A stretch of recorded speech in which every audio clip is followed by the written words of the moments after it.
दिव्य ध्यान यज्ञ के आयोजन की आपको बहुत बहुत शुभकामना।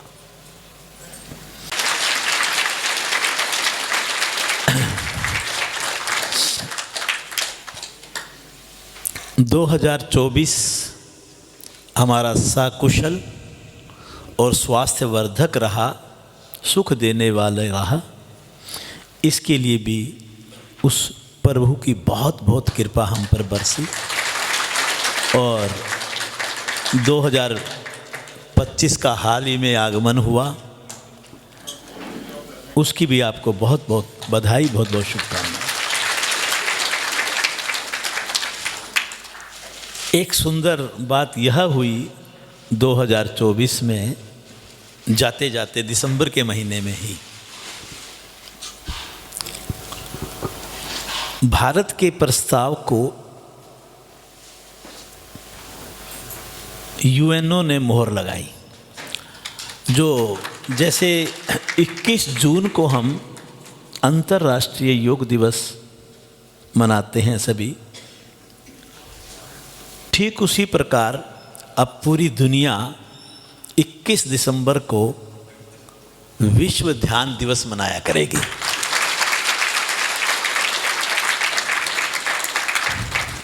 इससे एक बात तो बिल्कुल साबित हो जाती है कि वसुदेव कुटुंबकम, जो हमारे संत ऋषि कहते आए हैं, आज वो साबित होता है कि ये पूरा विश्व उसका परिवार है। और इसको अगर कोई सिद्ध कर सकता है तो वो योग कर सकता है। योग हमें सबको एक सूत्र में पिरो सकता है। आज आप देख रहे हैं कि विश्व में ज़्यादातर जगहों पर, देशों में अशांति ज़्यादा है। वो उसके अगेंस्ट शायद ही कोई देश हो जो शांति प्रिय तरीके से आगे बढ़ रहा हो। अगर इस विश्व में शांति स्थापित करनी है तो ये बिल्कुल सत्य है कि विश्व को ध्यान के मार्ग पर चलना होगा। ध्यान के अंदर वो ताकत है जो पूरे विश्व में शांति स्थापित कर सकता है।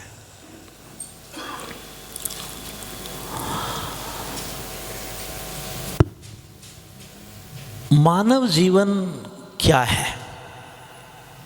मानव जीवन वास्तव में भौतिक पक्ष और चेतन पक्ष,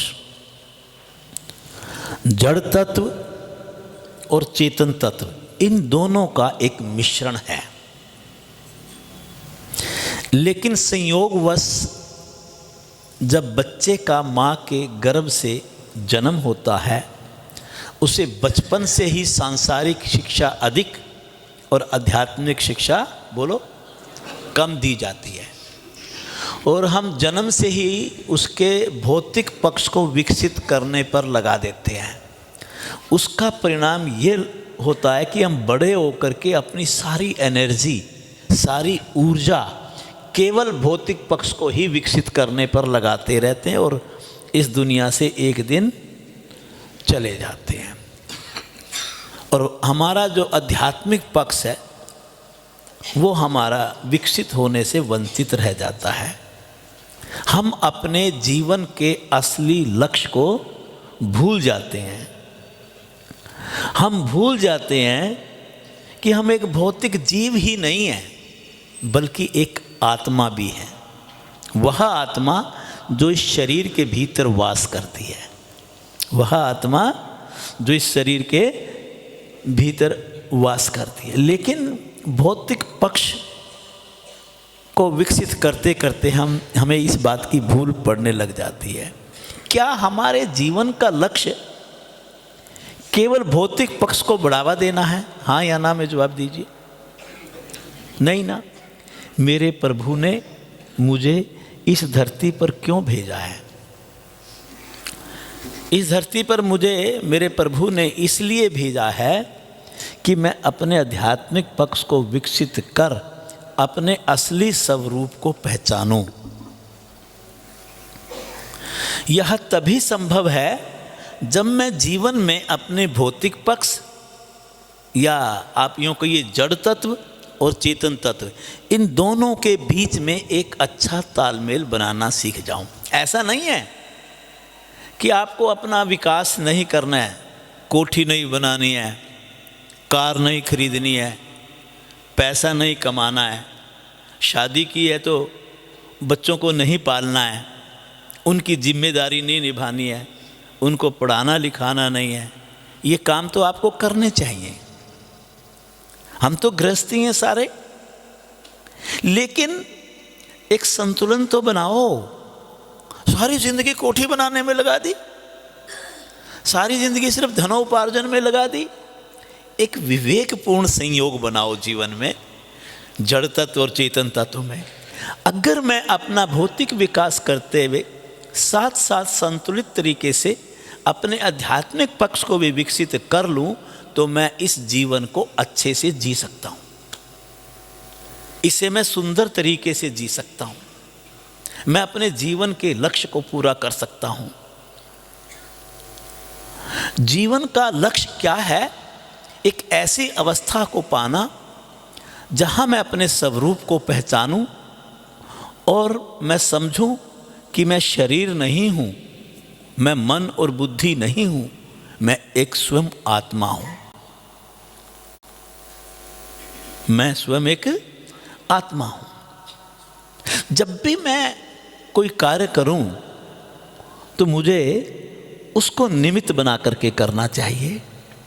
कार्य करने से पहले अपने प्रभु को अपने मन में धारण करो, ध्यान करो कि ये काम करने के लिए आपको हाथ और पैर किसने दिए? जो आप चल के आए घर से यहाँ तक आज, अगर पैर ना होते तो आप चल के आते यहाँ तक, हाँ या ना? तो मेरे प्रभु ने मुझे चलने के लिए पैर दिए, मेरे प्रभु ने ये सब कार्य करने के लिए मेरे को हाथ दिए, बोलने के लिए ये वाणी दी, आंखें इस संसार को देखने के लिए दी, सुनने के लिए ये कान दिए। ये सारा पराक्रम है किसका? ये मेरे प्रभु का है। उसने ही मेरे इस सारे सिस्टम को सशक्त बनाया, शक्ति दी। मेरे हृदय के अंदर स्वयं परम पिता परमात्मा का स्पंदन हर वक्त चलता रहता है। मैं जो ये सोच विचार करता हूं कि आज मुझे इस कार्यक्रम में आना है कि नहीं, शोरूम पर जाना है कि नहीं, धन कमाना है कि नहीं, ये सब किसकी वजह से करता हूं मैं? अपने प्रभु की कृपा के साथ। जब मैं अपने प्रभु के संग रह करके अपने जीवन के सारे कार्य करूंगा, उस प्रभु को साक्षी बना करके अपने जीवन के कार्य को करूंगा, चाहे मैं सामान बेच रहा हूं, चाहे मैं नौकरी कर रहा हूं, चाहे मैं घर की जिम्मेदारी निभा रहा हूं या कोई सामाजिक कार्य कर रहा हूं, अगर मैं हर कार्य को अपने प्रभु का संग लेकर के करूंगा, आप जवाब देंगे तो क्या आपसे कोई गलत कार्य होगा? बोलिए। तो आध्यात्मिक पक्ष विकसित ना हो, ये कैसे हो सकता है? फिर बस एक छोटी सी तो चाबी है ये कि जब भी कोई कार्य करो प्रभु को साक्षी बना लो, और प्रभु को साक्षी बना करके आप और हमसे कोई गलत कार्य बोलिए, ऐसे व्यक्ति के लिए ध्यान में जाना सहज हो जाता है। एक जीवन में एक सबसे उच्च कोटि की, हम जीवन में 4 अवस्थाओं में इस जीवन को जीते हैं, लेकिन हम और आप जो गृहस्थी सांसारिक बहिर्मुखी जीवन जीते हैं, वो जीवन में केवल 3 अवस्थाओं को पाते हैं। और जो योगी जन होते हैं, आप किस श्रेणी में आते हो? बोलो, ऊंचा बोलो। कभी कभी तो अपनी प्रशंसा कर लिया करो। किस श्रेणी में आते हो? आप समझना, गृहस्थी और सांसारिक व्यक्ति जो पूरी तरह बहिर्मुखी जीवन जीता है, वो जीवन की 3 अवस्थाओं में पूरा जीवन जी करके और इस संसार से चला जाता है। लेकिन जो योगी जन होते हैं, वो जीवन में 4 अवस्थाओं को पाते हैं। कितनी अवस्थाओं को? चौथी अवस्था है तूर्य अवस्था। बोलिए, कौन सी अवस्था? तूर्य अवस्था। यही मेरे जीवन की मंजिल है, यही मेरे जीवन का लक्ष्य है, यही मेरी साधना का ध्येय है, यही परम आनंद का सागर है, यही दिव्य गंगा है जिसमें डुबकी लगा करके मैं इस जीवन को सिद्ध कर सकता हूं, इस जीवन को। अन्यथा पहली 3 अवस्थाओं में ही मेरा जीवन पूरा हो जाता है। वो कौन सी हैं 3 अवस्थाएं? आपकी सबसे पहली अवस्था है जागृत अवस्था, बोलिए कौन सी है? दूसरी है स्वप्न की अवस्था, बोल दीजिए। और तीसरी है सुषुप्त अवस्था। और योगी जनों के लिए चौथी कौन सी है फिर? अवस्थाएं चारों में हम जीते हैं। इस समय हम किस अवस्था में हैं जरा बताइए? जागृत अवस्था। जागृत अवस्था में हम अपनी इच्छाओं और कामनाओं को पूरा करते हैं, सोच और विचार करते हैं, हाथ चलते हैं, पैर चलते हैं, आंखें देखती हैं, कान सुनते हैं, जीवा से बोलते हैं, रस स्वादन करते हैं। आप पैसा कमाते हैं, आप कोठी खरीदते हैं, आप कार खरीदते हैं, आप महंगे से महंगा मोबाइल खरीदते हैं, इस शरीर को अच्छे अच्छे व्यंजन करवाते हैं, इसको सुंदर सुंदर कपड़े पहनाते हैं, इसको घुमाने के लिए हिल स्टेशन पर बोलो लेके जाते हैं, बड़ी सेवा करते हैं आप इसकी, सारा दिन इसके लिए पूरी जिंदगी लगा देते हो। ये कौन सी अवस्था है? यहाँ पर मेरी सारी कर्म इंद्रियां, सारी ज्ञान इंद्रियां सक्रिय रहती हैं, मेरा मन भी सक्रिय होता है, मेरी बुद्धि भी सक्रिय होती है, और मेरे अहम के तो क्या कहने, कर्तापन के अभिमान का पिटारा सर पे रख करके खूब कूदता हूं। तो ये सब सक्रिय रहते हैं। और इन ज्ञानेंद्रियों की आकर्षण, ज्ञानेंद्रियां क्या करती हैं? बाहर का आकर्षण पकड़ती हैं। कर्मेंद्रियां क्या करती हैं? उस आकर्षण को ग्रहण करने की। मन क्या करता है? कामनाओं और इच्छाओं में उलझा देता है। बुद्धि क्या करती है? बुद्धि आपको निर्णय लेना सिखाती है। कल सुबह ध्यान का कार्यक्रम है, उसमें मैं अवश्य जाऊंगा। योगेश जी का फोन आया था, आँख खुल गई 4 बजे, बड़ी ठंड है, बाहर धुंध है, रजाई गर्म है, बहाना मार देंगे और सो जाओ। बुद्धि ने निर्णय लिया, मन ने साथ दिया, और फिर वो वापस रजाई में। ये बुद्धि निर्णय लेती है ऐसे ऐसे। जब आप इस बहिर्मुखी दुनिया में इतना घूमते हो, ये रागी बना देती है आपको, इच्छाओं के जाल में इतना फंसा देती है कि काम, क्रोध, ईर्ष्या, द्वेष, मद, मत्सर सब आपके ऊपर एक जाल बुन देते हैं, और हम सब पंच क्लेशों के दलदल में फंस जाते हैं। कहाँ फंस जाते हैं? और पंच क्लेशों के दलदल से निकलने का हमें कोई भी रास्ता, बोलो। जागृत अवस्था में आप जो भी करते हो, मन से, वचन से, कर्म से, आपको ज्ञान रहता है। आज ये कार्यक्रम जिसने आयोजित किया उसको पूरी जानकारी है, ये आयोजित मैंने किया है। मुझे पता है मैं 3 दिन यहाँ बैठ के बोलूँगा, मैं बोलूँगा तो आप आएंगे, मैं नहीं बोलूँगा तो आप नहीं आएंगे। कार्यक्रम मेरे ऊपर चल रहा है। क्या आ गया ये मेरे अंदर? अहम भाव आ गया। जागृत अवस्था में हम अहम में जीते हैं अपने। आप कल्पना कीजिए, ये चिंतन का विषय है। 3 काल होते हैं, भूतकाल, वर्तमान काल और जागृत अवस्था में। सुंदर बात बतला रहा हूं आज, कभी सोचना ये बात। व्यक्ति या तो भूतकाल में जीता है या भविष्य काल में जीता है। जिंदगी के अगर 90 साल मान लूं तो 90 साल में से अगर 8 घंटे आप सोते हो तो 16 घंटे आप जागते हो हर रोज। तो 2/3 आपकी एज जागृत अवस्था में गुजरती है। 100 साल उम्र है तो 67 साल तक आप जागते हो, 33 साल तक आप बोलो सोते रहते हो। और इन 67 साल में करते क्या हो?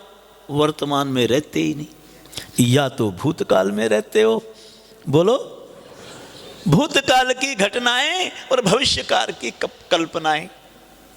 दोबारा बोल रहा हूं, ये वाक्य ध्यान दीजिएगा। भूतकाल की घटनाएं और भविष्यकाल की उलझा के रखती है हमें सारा दिन। या तो हम सोचते रहते हैं अच्छा वो मिले थे, ये कह गए, मुझे इसका ये जवाब देना चाहिए था, दिमाग में नहीं आया। जब मिलेगा वो मुझे ये कहेगा और मैं फिर उसको जवाब दूंगा। ना वो तेरे पास है, ना वो तेरे को इस वक्त कह रहा है, लेकिन तू अपने एनर्जी किस पे खर्च कर रहा है? भूतकाल की घटना पर और भविष्य में होने वाली कल्पना पर। ये कल्पनाएं तो हैं, और पूरी ऊर्जा, पूरा जीवन हम भूतकाल और भविष्यकाल में खो देते हैं। और यही हमारे पंच कलेशों का कारण है। इसको मूर्छा की अवस्था कहते हैं जब हम भूतकाल में होते हैं। आप ये समझ लीजिए, जितनी देर व्यक्ति भूतकाल में होता है या क्योंकि आप वर्तमान में तो जी नहीं रहे, और हो आप वर्तमान में होते हुए भी आप वर्तमान में नहीं हो। जब मैं यहां होते हुए आपको देख ही नहीं पा रहा हूं तो वो मेरी बेहोशी नहीं है तो क्या है? बोलिए, मैं आपको रिकॉग्नाइज नहीं कर रहा हूं तो उस व्यक्ति को क्या कहते हो? बेहोश। आप कई बार देखिए, हम कई बार जब भूतकाल में कुछ सोच रहे होते हैं, बराबर में क्या घटना घट रही है उसका भी हमें आभास नहीं रहता। तो इस अवस्था को बोलिए कौन सी अवस्था कहते हैं? तो जागृत अवस्था कौन सी अवस्था हुई? बेहोशी की अवस्था। तो हम कैसे जीते हैं? बेहोश रहकर जीते हैं, मूर्छा में जीते हैं। पर एक जागृत अवस्था में उच्च कोटि की अवस्था भी बनती है, वो है वर्तमान में जीना। कैसे जीना? वर्तमान में वही व्यक्ति जी सकता है जिसने अपने मन के ऊपर वशीकरण करना सीख लिया है।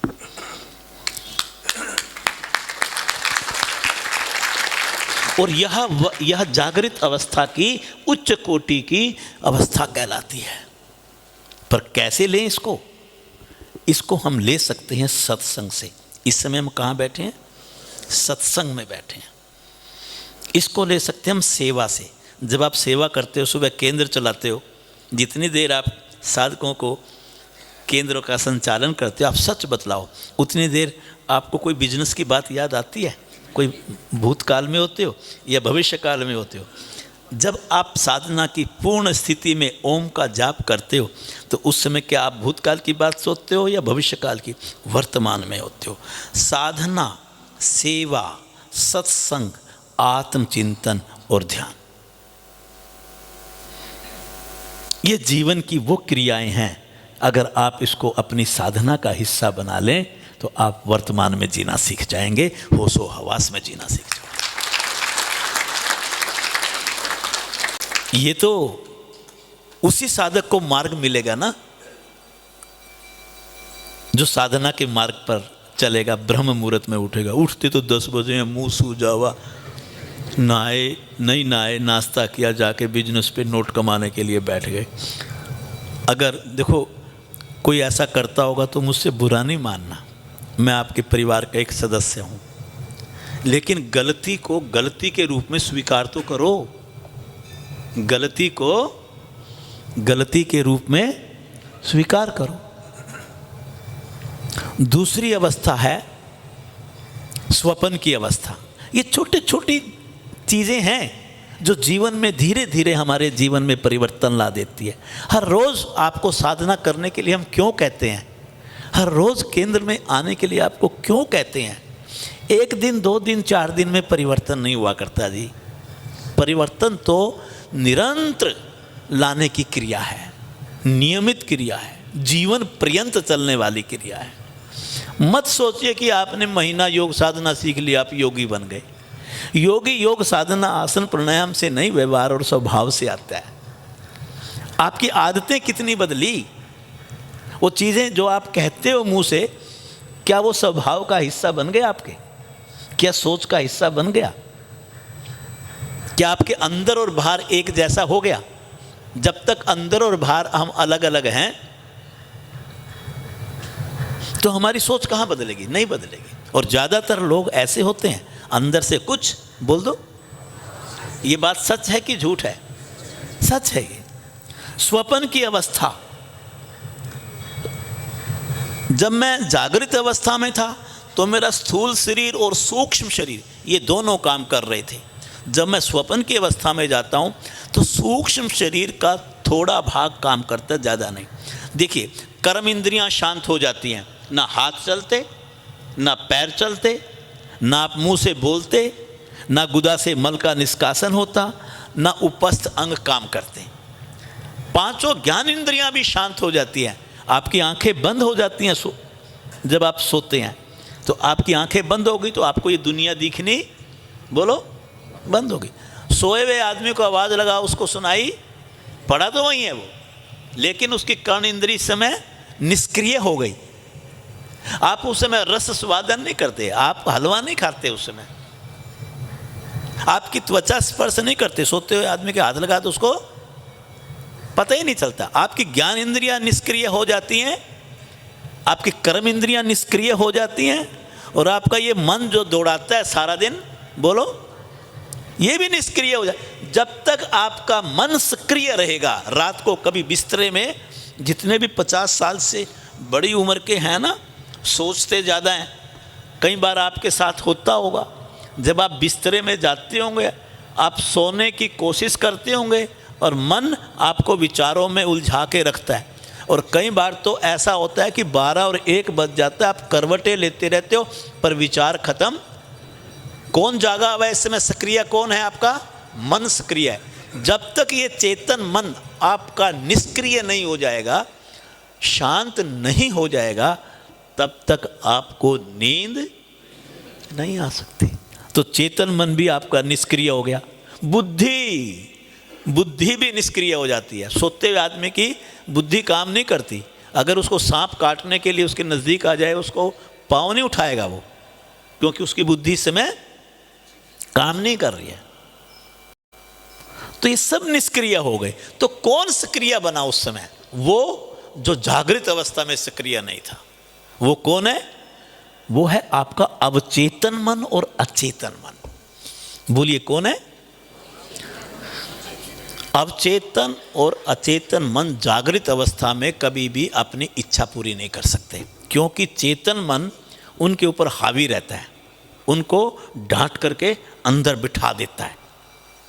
जब चेतन मन सक्रिय होगा तो अवचेतन और अचेतन मन निष्क्रिय हो जाएंगे। जब चेतन मन शांत हो जाएगा, जैसे आप सोएंगे तो कौन जाग जाएगा? अवचेतन मन। अवचेतन मन कौन होता है?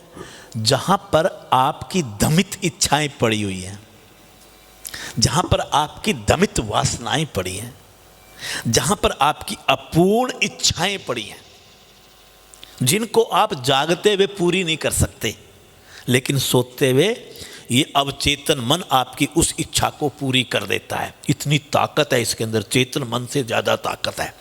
चेतन मन अगर कहता है कोठी बनानी है तो आपको भाग दौड़ करनी पड़ेगी, बीमार होते हुए भी काम करना पड़ेगा, 12-12 घंटे शोरूम पर चलना पड़ेगा, बुखार में काम करना पड़ेगा।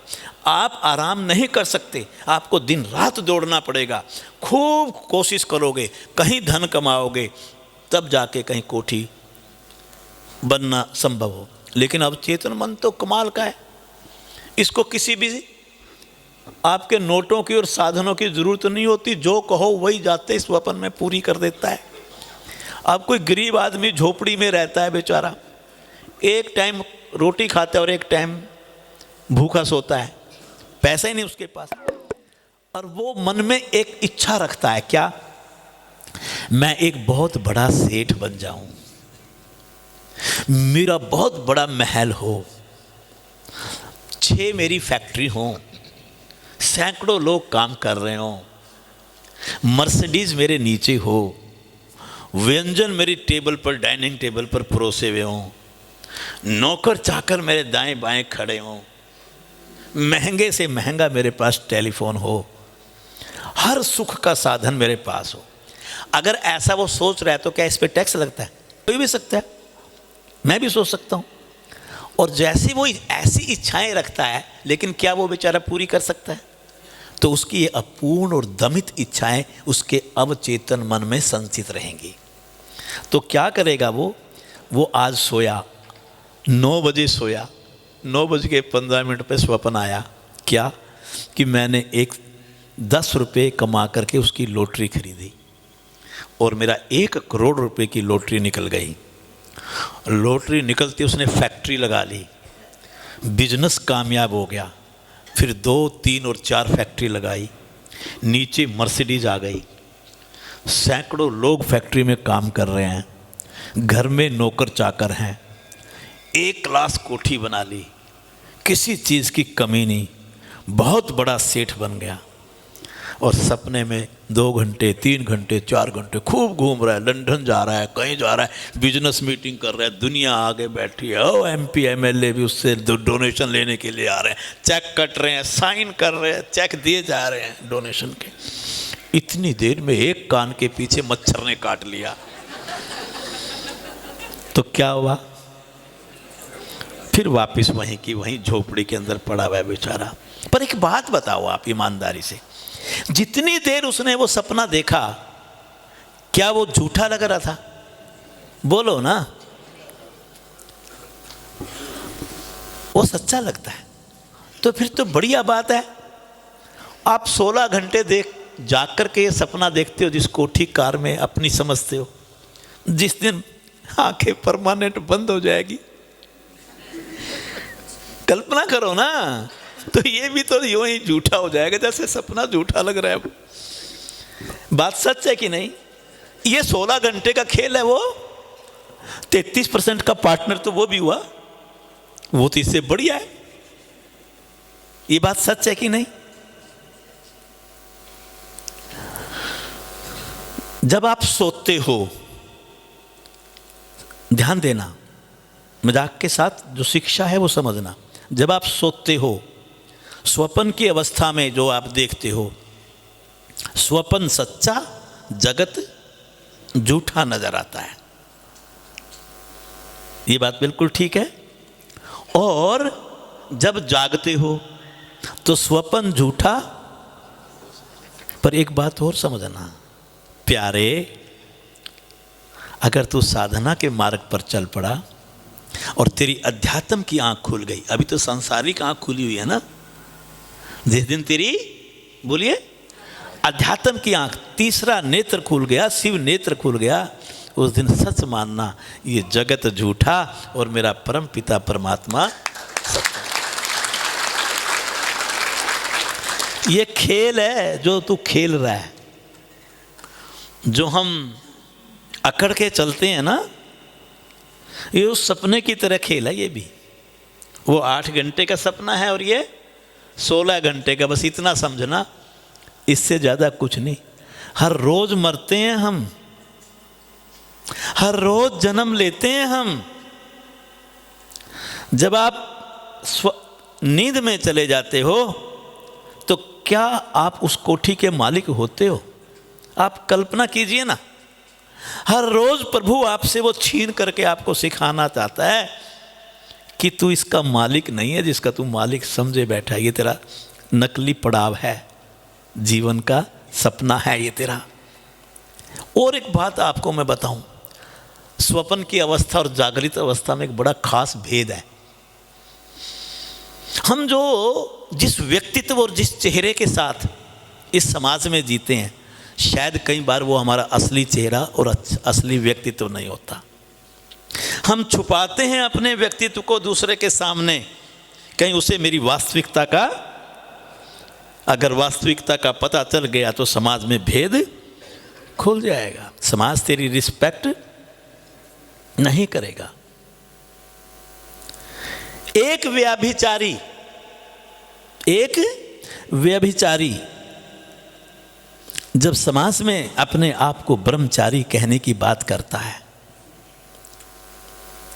एक स्वार्थी समाज में जब दूसरों के सामने अपने आप को परमार्थी शो करता है, एक भोगी और समाज में जब वो दूसरों के सामने अपने आप को योगी क्या वो नकली चोला नहीं है?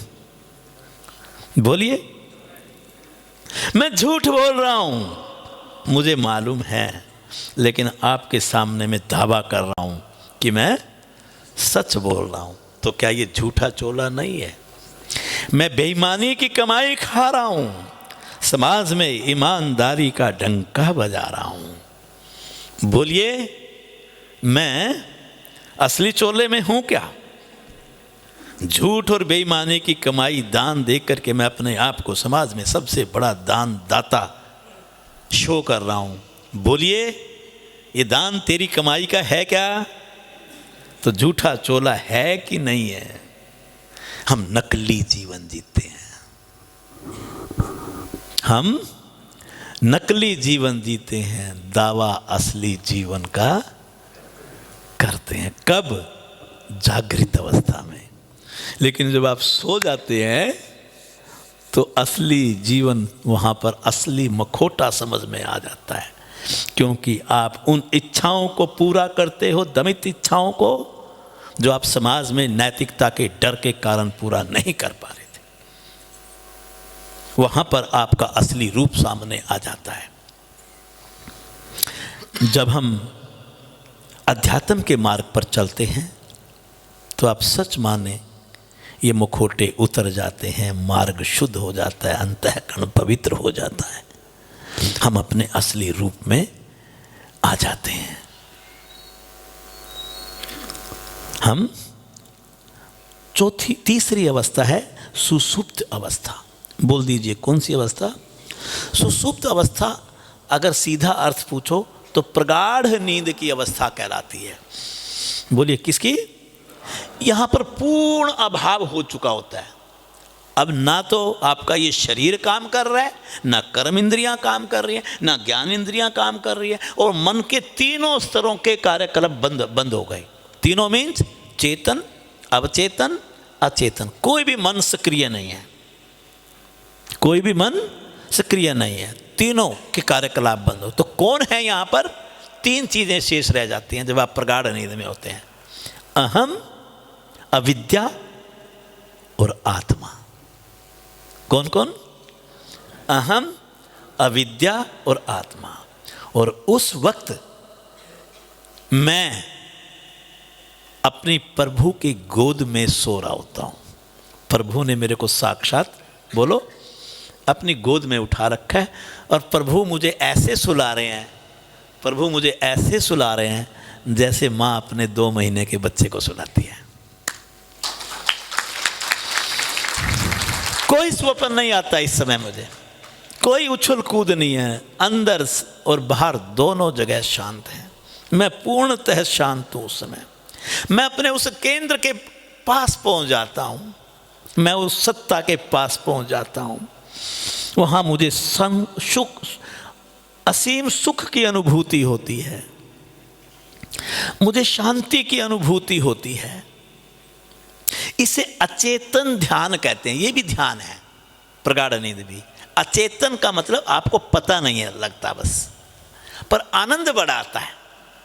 जिस दिन आपको प्रगाढ़ नींद आए, आपको पता ही ना हो कि आप कहाँ पड़े हो, जब आप सो के उठते हो तो सच बतलाओ उस समय आप उस दिन कैसा फील करते हो? बाकी दिनों की तुलना में जरा सारे बोलो। ज़्यादा रिलैक्स। और उस दिन आप घर में कितने खुशी खुशी टहल रहे होते हो, और अपने घर के सदस्यों को कह रहे होते हो, क्या ओहो क्या नींद आई है रात, सारी रात मुझे आज यही नहीं पता था कि मैं कहाँ पड़ा हूँ। इतना आनंद आया आज सोने में, इतना आनंद आया कि मैं आपको बता नहीं सकता। भाई एक बात बता, जब तुझे यही नहीं पता तू पड़ा कहाँ था, तो तुझे कैसे पता चला कि तुझे आनंद आया? जवाब दे, तू कैसे कहता है? पर प्यारे, एक बात जरूर समझ ले, अगर वास्तव में ये बात सच है कि तू प्रगाढ़ नींद में सुख की अनुभूति कर रहा था, और प्रगाढ़ नींद में तू आनंद के सागर में डूबा हुआ था, आज तू इतने स्थिर शारीरिक और मानसिक स्तर पर इतनी विश्रांति की अनुभूति कर रहा है सो के उठने के बाद, तो जरूर किसी ने तेरे को बतलाई है ये बात। चिंतन करो इस पे, जरूर किसी ने तेरे को ये बात, ये अनुभूति बतलाई है। और जिसने बतलाई वो नहीं सो रहा था, वो सत्ता, वो चेतन तत्व, वो आत्मा जिसके तू पास था, वो आत्मा उस समय जाग रही थी और वो देख रही थी जैसे माँ बच्चे को सोते हुए देखती है। जैसे माँ बच्चे को सोते दे, वो आत्मा अब आपको बता रही है। आत्मा के स्तर पर कह रहे हो आप ये बात, बोलते ना कि मैं आत्मा से ये बात कह रहा हूँ, वो बात आप आत्मा से ही कह रहे हैं आप, क्योंकि आप तो जागे नहीं हुए थे उस समय, आपकी आत्मा जागी हुई थी। और उस समय आत्मा कहती, हाँ, तो फिर आप कहेंगे कि आप आत्मा से मिले, आत्मा की गोद में सोए, आत्मा ने आपको बताया कि आप जागे हुए थे और सूर्य आपको सुख और आनंद की अनुभूति हो रही थी। तो आप उस अवस्था में पहुंचे, तो आप आत्मा के पास तो थे, लेकिन आत्मा के दर्शन नहीं हुए आपको। अब दूसरा पक्ष पकड़ लिया मैंने। आत्मा की गोद में थे, आत्मा तुम्हारे संग थी, आत्मा आपको सुला रही थी, आपको आनंद आ रहा था। आनंद आते हुए भी आप अपनी आत्मा के दर्शन नहीं कर पाते प्रगाढ़ नींद में। क्यों? क्योंकि उस समय आपके साथ दो और हैं, वो है आपका अहम और अविद्या। अहम और अविद्या का पर्दा जब तक हटेगा नहीं, तब तक आप अपने उस प्रभु के साक्षात दर्शन नहीं कर सकते। और अगर कारण शरीर में पहुंच गए आप,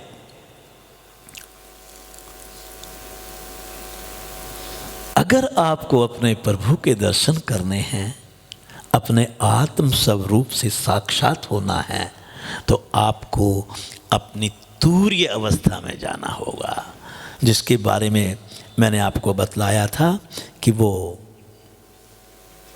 योगी जन ही जाते हैं, उसके लिए साधना करनी होती है।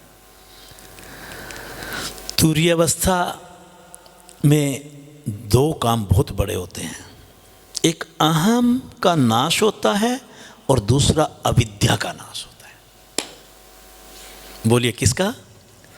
जिस दिन ये अहम मेरा गिर जाएगा, खत्म हो जाएगा, इसका नाश हो जाएगा और अविद्या का पर्दा हट जाएगा, आपको अपने प्रभु से साक्षात होने में, बोलिए, फिर आप उस शुद्ध चेतन के दर्शन करेंगे।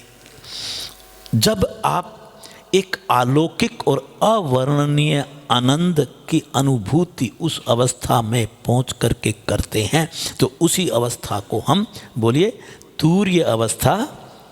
कौन सी अवस्था? तूर्य अवस्था कहते हैं। तूर्य अवस्था में मैं अपने प्रभु के पास, अपनी आत्मा के पास, उस चैतन्य के पास, चेतन अवस्था में जाता हूँ, सजग अवस्था में जाता हूँ, मैं होशो हवास में जाता हूँ और सुसुप्त अवस्था में भी जाता हूँ, लेकिन मैं बेहोशी की अवस्था में जाता हूँ, अचेतन अवस्था में जाता हूँ। अहम और अविद्या सुसुप्त अवस्था में बने रहते हैं और तूर्य अवस्था में उनका नाश हो जाता है। इसीलिए मुझे आनंद की अनुभूति, असली आनंद की अनुभूति कहाँ होती है? तूर्य अवस्था में होती है। जागृत अवस्था में मेरा स्थूल शरीर और मेरा सूक्ष्म शरीर दोनों काम करते हैं, दोनों के स्तर पर मैं अनुभव प्राप्त करता हूँ। और जब मैं स्वप्न की अवस्था में होता हूँ तो ये शरीर अनुभव नहीं करता, स्थूल शरीर, मेरा सूक्ष्म शरीर ही अनुभव करता है। और जब मैं सुसुप्त अवस्था में होता हूँ तो मेरा मन भी नहीं, मेरा कारण शरीर, कौन सा शरीर? कारण शरीर अनुभव करता है। और तूर्य अवस्था में मैं स्थूल शरीर, सूक्ष्म शरीर बोल दीजिए और कारण शरीर, इन तीनों को पार कर जाता हूँ। और इन तीनों को पार करने के बाद जो अवस्था बनती है उसको निर्विकल्प अवस्था कहते हैं, उसको समाधि की अवस्था कहते हैं, उसको असंप्रज्ञात समाधि कहते हैं। वह अवस्था होती है जिसमें मैं अपने शुद्ध चेतन के स्तर पर पहुंच जाता हूं, जो मेरा वास्तविक स्वरूप है। मैं ऋषि पतंजलि समाधि पाद के तीसरे सूत्र में कहते हैं इस अवस्था को तदा दृष्टु स्वरूपे अवस्थानम। जब मेरा चित्त शुद्ध हो जाता है साधना से, जब मेरे भीतर पवित्रता की गंगा धारा बहने लगती है, जब मैं अपनी बुराइयों को खत्म करने में सफल हो जाता हूँ, जब मेरी क्लिष्ट वृत्तियों की निवृत्ति हो जाती है, तब मेरा चित्त अपने स्वरूप में स्वतः ही अवस्थित हो जाता है। जब साधक अपने ध्यान में जाकर के प्रभु प्रेम में ओत प्रोत हो जाता है तो उसको एक बात जरूर समझ में आ जाती है। क्या? कि इस दुनिया का कोई आनंद, कोई भी शक्ति, कोई भी सिद्धि, कोई भी सुख, कोई भी उपलब्धि उस आनंद का मुकाबला नहीं कर सकती जो आप ध्यान में लेते हैं। वो आनंद अनूठा है, उनको आप शब्दों में दूसरों के सामने नहीं कह सकते। केवल जैसे वो गूंगा होता है ना, और गूंगे को गुड़ खिला दो और खिला के उससे पूछो कि भाई स्वाद कैसा आया। स्वाद तो आया ना, उसको अनुभव भी किया, उसको पता है गुड़ मीठा है, लेकिन बोलो आगे आपको बता नहीं सकता। बस मेरे ध्यान के अभ्यासी की तुरीय अवस्था में वही स्थिति होती है कि वो आनंद के सागर में डूबकर भी आनंद की व्याख्या नहीं कर सकता, आनंद की व्याख्या नहीं कर सकता।